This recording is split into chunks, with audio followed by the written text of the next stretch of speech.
Hello friends, my name is Raman. तो कैसे हैं आप लोग? स्वागत है आप सभी का हमारे यूट्यूब चैनल सक्सेस दिल से में। दोस्तों, यह हमारी 12th क्लास की हिस्ट्री का सेकंड वीडियो है, यानी कि पार्ट 2। अगर पार्ट 1 आपने नहीं देखा तो डिस्क्रिप्शन में लिंक दिया गया है, गो देयर एंड वॉच। तो दोस्तों चलिए चलते हैं आज के हमारे टॉपिक की और बिना किसी टाइम वेस्टिंग के। तो आज का हमारा टॉपिक है मोहनजोदड़ो, एक नियोजित शहरी केंद्र। इससे पूर्व दोस्तों हमने पिछले वीडियो में पार्ट 1 में पढ़ा हड़प्पा सभ्यता की विशेषताओं के बारे में। हमने जाना कि हड़प्पा सभ्यता का नामांकन, हड़प्पा सभ्यता कैसे पड़ा, काल निर्धारण कैसे हुआ, जीवन निर्वाह के क्या तरीके थे, कृषि प्रौद्योगिकी कैसी थी, इन सभी के बारे में डिटेल से चर्चा किया। आज के वीडियो में हम मोहनजोदड़ो, जो एक विशेष टॉपिक है, इसके बारे में चर्चा करने वाले हैं कि ऐसे कौन से तत्व है, ऐसी कौन सी विशेषताएं हैं जिसकी वजह से मोहनजोदड़ो इतने विशिष्ट है। इसको हम पढ़ रहे हैं। हड़प्पा में हालांकि इतने सारे शहर हैं, फिर भी इसी शहर में ऐसी क्या विशेषता है जो इसके बारे में हम जानने को मिलेगा। आइए शुरुआत करते हैं। एक नियोजित शहरी केंद्र। दोस्तों, मोहनजोदड़ो का नाम इसका जो टॉपिक है, एक नियोजित शहरी केंद्र इसलिए हुआ क्योंकि इस शहर के बसावट से पहले, इसकी आधारित संरचना बसने से पहले एक प्लान किया गया था, एक योजना बनाई गई थी। उस योजना पर कार्य करके इस शहर का निर्माण हुआ था, बिल्कुल तकनीक से, तरीके से। इसलिए इसका नाम पड़ा एक नियोजित शहरी केंद्र मोहनजोदड़ो। तो इसके बारे में हम डिटेल से पढ़ने वाले हैं। हालांकि यहाँ पे लिखना संभव नहीं हो पाता, इसलिए मैंने अपने तरीके से कुछ अपने व्यू के द्वारा पॉइंट बनाए हैं जो आपको बुक में ऐसे नहीं मिलेंगे, पर मैंने बुक से ही बनाए हैं। तो आइए इस पर चर्चा करते हैं। निचली बस्ती और दुर्ग। दोस्तों, हड़प्पा सभ्यता में जो शहर को विभाजित करने का दो तरीकों से विभाजित किया गया था, दो भागों में विभाजित किया गया था। पहला, दुर्ग, जो शहर ऊंचाई पर बसा हुआ था उसका नाम पड़ा दुर्ग, क्योंकि वो ऊंचे स्थानों पर बसा हुआ था। और दूसरा शहर जो काफ़ी बड़ा था और विशाल था और घनी आबादी वाला था, उसका नाम पड़ा निचला शहर, क्योंकि वो नीचे की ओर बसा हुआ था। दोस्तों, किलाबंदी, ये जो दुर्ग है इसकी किलेबंदी की जाती है थी। इसको चारों तरफ से दोस्तों किले से घेरा जाता था, दीवारों से घेरा जाता था, ताकि उनका ऐसा मानना था कि इन दोनों में अंतर स्पष्ट हो सके। ऊंचा शहर और निचले शहर में ना स्पष्ट, दुर्ग और निचला शहर में ना अंतर स्पष्ट किया जा सके। जैसे कि आप देख सकते हैं मैप के अंदर, नंबर 1 पे देखिए दुर्ग गोला कर रखा हमने, किस तरह से किलेबंदी किया गया है, यहाँ पे आप मैप में देख सकते हैं। तो इसके बाद दोस्तों यह तरीका था, यहाँ पे किलाबंदी किया जाता था शहरों को। हालांकि मेरे हिसाब से, मेरे व्यू के अकॉर्डिंग, एक और इसका कारण हो सकता था इसके किलेबंदी की। उस समय हजारों साल पहले, आपको दोस्तों याद होगा माहौल कैसा था। इस कारण इसकी किलेबंदी इसलिए की जाती होगी ताकि जो बाहर के जो राजा होते थे, जो बहुत से आक्रमणकर्ता होते थे, जो आक्रमण करते थे, उनके आक्रमण से बचने के लिए जो इस शहर के निवासी होते थे ना, वो किलेबंदी करते थे ताकि उनसे वो बच सके। ये भी एक कारण रहा होगा किलेबंदी का। अगला है हमारा नींव का कार्य। दोस्तों, हड़प्पा सभ्यता में जो घर बनाए जाते थे, घरों का निर्माण होता था, उससे पूर्व एक चबूतरा बनाया जाता था। इस तरह का एक बॉक्स टाइप में चबूतरा बनाया जाता था, उसके ऊपर घरों का निर्माण होता था। ऐसा इसलिए किया जाता था क्योंकि ये चबूतरा होता था ना, नींव का कार्य करता था। यानी कि ये घर को इतनी मजबूती प्रदान करता था ना कि कुछ भी हो जाए घर गिर नहीं सकता।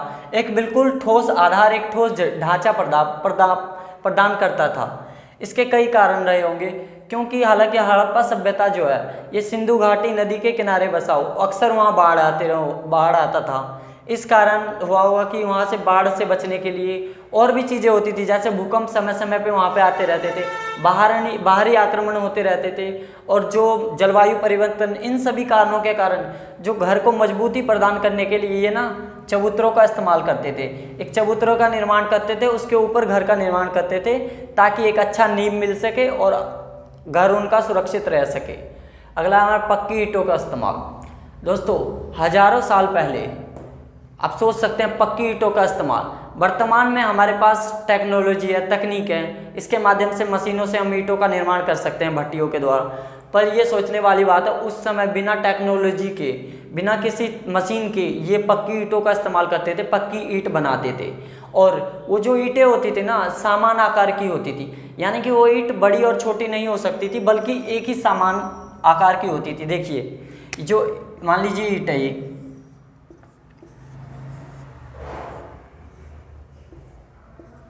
ये जो है ना बिल्कुल एक ही साइज की होगी, एक ईंट इतनी बड़ी है तो दूसरी भी इतनी बड़ी होगी, इससे कम या छोटा नहीं हो सकता। और इसकी लंबाई चौड़ाई ऊंचाई जो होती थी ना क्रमशः दोस्तों 4 गुना, 2 गुना और 1 गुना होता था। यानी कि इसकी जो लंबाई होती थी 4 गुना होता था, इसकी जो चौड़ाई होती थी उसका आधा 2 गुना होता था, और इसकी जो हाइट होती थी ना उसका आधा 1 गुना होता था। ये 1 नंबर में पूछा जा सकता है, इसको याद रख लीजिएगा। उसके बाद हमारा टॉपिक है नालों का निर्माण। आई होप दोस्तों आपको वीडियो पसंद आ रहा होगा। अगर कुछ कमी है तो कमेंट कीजिए ताकि हम उसको सुधार सकें। नालों का निर्माण,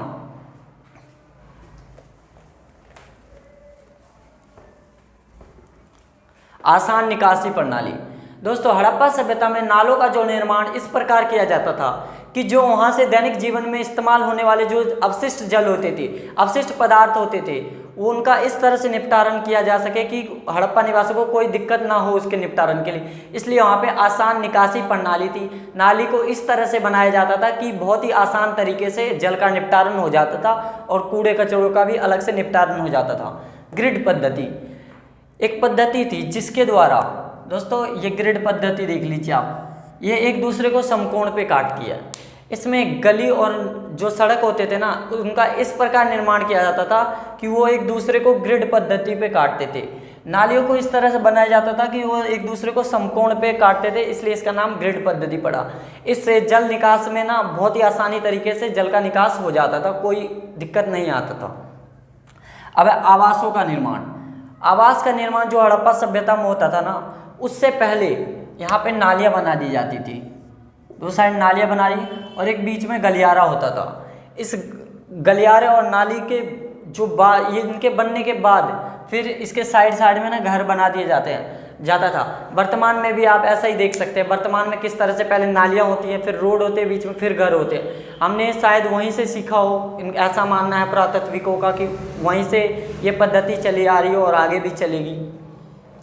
दीवारों का प्रयोग, दोस्तों जिन लोगों को भी अपने घर के जो अवशिष्ट जल होते थे, अवशिष्ट पदार्थ होते थे, उसका निपटारण करना होता था, वो दीवारों का प्रयोग करते थे। यानी कि जब वो घर बनाते थे, आवास निर्माण करते थे, तो उनका कम से कम एक दीवार जो होता था ना, घर का एक दीवार जो होता था वो नाली से सटा होता था। इससे और इस घर के जो दीवार है ना उसके बीच में जो घर था ना उसके साइड में जो कमरा होता था वो उनका बाथरूम होता था, यानी कि उनका स्नानागार होता था। वहाँ से वो स्नान, जो भी दैनिक जीवन में जल संबंधित कार्य होते थे वहाँ से वो करते थे। इसके कारण इसलिए वहाँ का जो एक दीवार होता था कम से कम नाली से सटा होता था। अब कुछ बच्चों के मन में ये क्वेश्चन आ रहा होगा कि सर क्या केवल जो घर से जल ही निकलते थे उसके साथ कूड़ा कचरा नहीं निकलता था? तो जी हाँ, इसके लिए देखिए क्या पद्धति अपना रखी थी इन्होंने। जो नालियाँ जो निर्माण होता था ना, मान लीजिए कई घर से पानी आया, इधर से उधर से हर जगह से पानी का आया, तो पानी के साथ ना मोटे और छोटे और सूक्ष्म कचड़े भी आते थे। इनका निपटारण किस प्रकार किया जाता था? तो इसका निपटारण इस प्रकार किया जाता था कि जो नालियाँ होती थी उसके समान दूरी पे, कुछ दूरी पे बीच बीच में गड्ढे बना दिए जाते थे। तो जो घर से कूड़ा कचरा आता था ना, जो जल के साथ आता था, तो इस नाली से होके गुजरती थी, और जो पानी गड्ढे के अंदर जाता था साथ में उसके साथ कूड़े कचड़े भी जाते थे, और वह कूड़ा कचरा इस गड्ढे में जाके बैठ जाता था और पानी होता था ऊपर से बह जाता था। इसी प्रकार हर स्टेप पे, हर प्रक्रिया में ऐसे चलते रहते थे, और वहाँ के जो कर्मचारी होते थे, निवासी होते थे, समय समय पे आके इससे अपना कूड़ा कचरा निपटारण कर लेते थे, उसे अलग कर लेते थे, ताकि जो जल की प्रक्रिया रुके ना और अच्छी तरह से ये काम करता था। इन गड्ढों के माध्यम से जो मोटे, सूक्ष्म और बड़े कचड़े होते थे ना उनका निपटारण किया जाता था। ये प्रक्रिया थी हड़प्पा सभ्यता में। नाला निर्माण इस प्रकार से किया जाता था, और जो दैनिक जीवन में जल अपशिष्ट जो भी पदार्थ होते थे उनका निपटारण करते थे। तो हमने अभी एक नियोजित शहरी केंद्र के बारे में पढ़ा और नालों के निर्माण के बारे में। चलिए चलते हैं हमारे अगला टॉपिक की ओर। अगला टॉपिक है गृह स्थापना, कि मोहनजोदड़ो में गृह स्थापना की जो प्रक्रिया थी वह किस प्रकार की प्रक्रिया थी। घर बनाए जाते थे तो उसके अंदर क्या क्या होती थी, इन सभी चीज़ों के बारे में पढ़ेंगे। तो खुला आंगन, दोस्तों आप देख सकते हैं मैंने एक आंगन बनाया, एक मैप बनाया है, आप वहाँ भी देख सकते हैं। नंबर 1 गोले पे डला हुआ ये देखिए खुला आंगन है मोहनजोदड़ो के नक्शे में। तो ये जो खुला आंगन होता था ना, ये घर का केंद्र बिंदु माना जाता था, यानी कि अमूमन हर घर में एक आंगन होता था, और जो आंगन होता था ना घर का केंद्र बिंदु माना जाता था, जिसके चारों साइड कमरे बने होते थे। और यहाँ पे जो कार्य होते थे ना, आंगन होता था वो कुछ कार्य करते थे लोग, वहाँ पे बहुत से कार्य प्रक्रियाएं होती थी, जैसे खाना पकाने और कटाई, घरेलू कार्य, जितने भी कार्य होते थे ना वो आंगन में किया जाता था। उस समय आपको हालात पता है, महिलाओं की स्थिति बहुत खराब थी, इसलिए जो घरेलू महिला होती थी ना अपना मनोरंजन करने, या पुरुष जो धूप वगैरह इन सब का जो संबंधित होते थे ना, खेल हो, छोटे मोटे बच्चे खेलते थे, ये सब काम आंगन में होता था। और अनुष्ठान, ये सारी चीज़ें जो पूजा पाठ करवाते थे ना आंगन में करवाते थे, ऐसा पुरातात्विकों का मानना है। तो इन प्रक्रियाओं के द्वारा आंगन का निर्माण किया जाता था इन सभी चीज़ों के लिए, और यहाँ पे महिला अपना संपूर्ण कार्य करती थी। तो अगला देखिए, 2 मंजिले मकान। दोस्तों अमूमन हड़प्पा सभ्यता में बहुत ज़्यादा स्तर पे कमी, बहुत बड़े लेवल पे 2 मंजिल मकान ही पाए गए। करीब सबके पास 2 मंजिल मकान होते थे, करीब जो इस तरह से बनाया जाता था। आप मैप में नंबर 2 पे देख सकते हैं, हमने अंडरलाइन किया गोले से। 2 मंजिले मकान, जो दोस्तों 2 मंजिले मकान होती थी ना, इन मकानों का जो निचला फ्लोर होता था, फर्स्ट फ्लोर होता था, इन पे खिड़कियां नहीं बनाई जाती थी। पुरातात्विकों का मानना यह है कि इस पे खिड़कियां इसलिए नहीं बनाई जाती होगी, कुछ कारण थे। जैसे दोस्तों कुछ राहगीर आते थे, कुछ बाट से जो कुछ जान पहचान या अनजान व्यक्ति जो आते थे भटकते भटकते, वो यहाँ से गुजरते रहते थे सबों के घर के उधर से, ऐसा ना हो कि वो खिड़की से अंदर की ओर झांके, इसलिए यहाँ पे खिड़की नहीं बनाया जाता कि वो एक खिड़की से अंदर झांकेंगे। उनकी कुछ गोपनीयता हो, उनका धन हो, कुछ भी हो, स्त्री जो भी है, उस समय का माहौल आप समझ सकते हैं। तो इन सब को छुपाने के लिए, इन सब की प्राइवेसी के लिए फर्स्ट फ्लोर पे खिड़कियां नहीं बनाई जाती थी, बल्कि सेकंड फ्लोर पे खिड़कियां बनाई जाती थी, ताकि पहली बात तो इन जो अनजान राहगीर हैं इन सब के नज़रों से बचा जा सके, और दूसरी यहाँ पे धूप वगैरह हवा इन सब के लिए दूसरे मंजिल पे फ्लोर पे खिड़कियाँ बनाई जाती थी।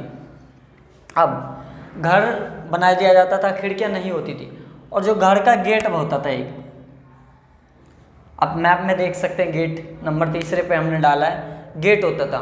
इस गेट का निर्माण इस प्रकार किया जाता था कि अगर कोई राहगीर अंदर झांकने की कोशिश करता है तो उसको आंगन स्पष्ट रूप से दिखाई नहीं पड़ेगा, क्योंकि एक दीवार, ऐसे दीवार बनाए जाते थे, एक के अंदर एक की जो गैप आता था ना उसमें टकरा जाता था दीवार, और स्पष्ट रूप से अंदर दिखाई नहीं देता था, और उनसे बचे जाते थे।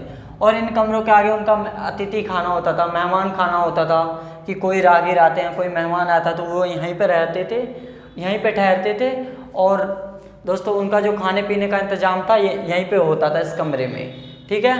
और कुछ कुएं भी पाए गए हैं, लगभग हड़प्पा सभ्यता में 700 कुएं पाए गए हैं। एक नंबर में आ सकता है, देखिए हर घर में एक बाहर की तरफ एक जल का व्यवस्था की जाती थी, जलाशय होता था, जलाशय कह लो या मतलब स्नानागार होता था। जो भी बाहर से आता था, पानी पीना होता था मेहमानों को, वो सब वहीं करते थे, अंदर घुसने की उनको इजाज़त नहीं थी। जो जान पहचान के अच्छे संबंधी होते थे वही आंगन में जाते थे, घर के अंदर जाते थे। स्नानागार का होना, अमूमन हड़प्पा सभ्यता में हर घर में जल संबंधित कार्य होते थे, इसलिए स्नानागार का होना तो पक्का था। स्नानागार होते थे जो अभी पीछे बताया पिछले टॉपिक में कि नाली से सटा हुआ एक दीवार होता था, वही उनका स्नानागार होता था। वहीं पे अपना स्नान, नहाना, सोना, जो भी पूजा स्नान संबंधित होता था वहीं करते थे, और वो जो दीवार होती थी नाली से सटा होता था, और घर का पानी उस नाली में चला जाता था। यह प्रक्रिया गृह स्थापना की मोहनजोदड़ो में थी। अगला है हमारा दुर्ग का किला। अभी हम जानेंगे दुर्ग के किले में क्या व्यवस्था थी, किस तरह से। तो आयतकार स्नानागार का होना, दोस्तों दुर्ग का किला जो था ना उसमें एक विशाल आयतकार स्नानागार होता था, जो चारों तरफ से गलियारों से घिरा हुआ था। आप देख सकते हैं आयतकार, इस मैप में देखिए आयतकार स्नानागार है जो चारों तरफ से गलियारों से घिरा हुआ है, और एक बड़ा जलाशय होता था। नहीं, पहले उत्तर और दक्षिण में सीढ़ियाँ होती थी। अब देखिए उत्तर और दक्षिण की तरफ आपको सीढ़ियाँ नजर आ रही होंगी, ध्यान से देखिए, इस साइड और इस साइड एक सीढ़ियाँ होती थी जो इसमें नीचे उतरने और ऊपर जाने के काम आती थी। बड़ा जलाशय, इसे दोस्तों इस जो आयतकार स्नानागार को एक बड़ा जलाशय भी हम कह सकते हैं, जिसके तल पे जाने के लिए सीढ़ियों का प्रयोग किया जाता था और जिप्सम का प्रयोग। ये जो साइड होती थी, आप देखिए चारों तरफ दीवार बनी हुई है, ये जो साइड है मैप में, ये साइड है, इन कोनों को भरने के लिए ना, इनसे जल बाहर ना निकले, इनको अच्छी तरह से मजबूत करने के लिए यहाँ पे जिप्सम का प्रयोग किया जाता था। यानी कि प्लास्टर ऑफ पेरिस पीओपी, इसका प्रयोग किया जाता था, जिससे ये ठोस हो जाता था और जल अच्छे से इसी के अंदर टिकी रहती थी, बाहर निकलने लीकेज के चांसेस नहीं होते थे और वाटरप्रूफ हो जाता था ये जलाशय। 3 और कक्ष आप मैप में देख रहे होंगे, हालांकि ये मैप छोटा है, आप इसको बड़े में देखेंगे, गूगल पे डालिएगा आप, बड़े में देखिए इस मैप को, आपको पूरा नजर आएगा कि कहाँ पे कमरे बने हुए हैं, जलाशय बने हैं, कुएं बने हुए हैं, इन सब चीज़ों के बारे में आपको मैप में दिखाई पड़ेगा। जैसे 3 और इसके कमरे बने हुए हैं और यहाँ पे 700 कुएं होने के साक्ष्य प्राप्त हुए हैं, कुएं भी है। अब इसका प्रयोग दोस्तों इसलिए किया जाता था, और भी जलाशय मिले हैं, छोटे छोटे जलाशय मिले हैं, कमरे मिले हैं साइड में, इन सब का प्रयोग एक विशाल अनुष्ठान के लिए किया जाता था। यानी कि ये जो बड़े जलाशय मिले हैं, इनका प्रयोग जो सामूहिक रूप से जो कोई यज्ञ होता था, अनुष्ठान होते थे, उनके लिए किया जाता था, जिसमें एक साथ 500, 1000 इत्यादि इनसे भी अधिक लोग शामिल होते थे और इन जलाशय तालाबों में जाके नहाते थे, उसके बाद अनुष्ठान करते थे। इन सभी प्रक्रियाओं के लिए एक विशाल स्नानागार की आवश्यकता होती थी, जो दूर के किला में उपलब्ध था और इसका प्रयोग किया जा सकता था। थैंक यू सो मच दोस्तों, कमेंट कीजिए, लाइक कीजिए, सब्सक्राइब कीजिए और बताइए आपको वीडियो कैसा लगा। और कुछ भी सवाल हो, मन में कोई भी क्वेश्चन हो तो आप कमेंट में पूछ सकते हैं, उसका जवाब आपको हम देंगे। Thank you so much. Stop it.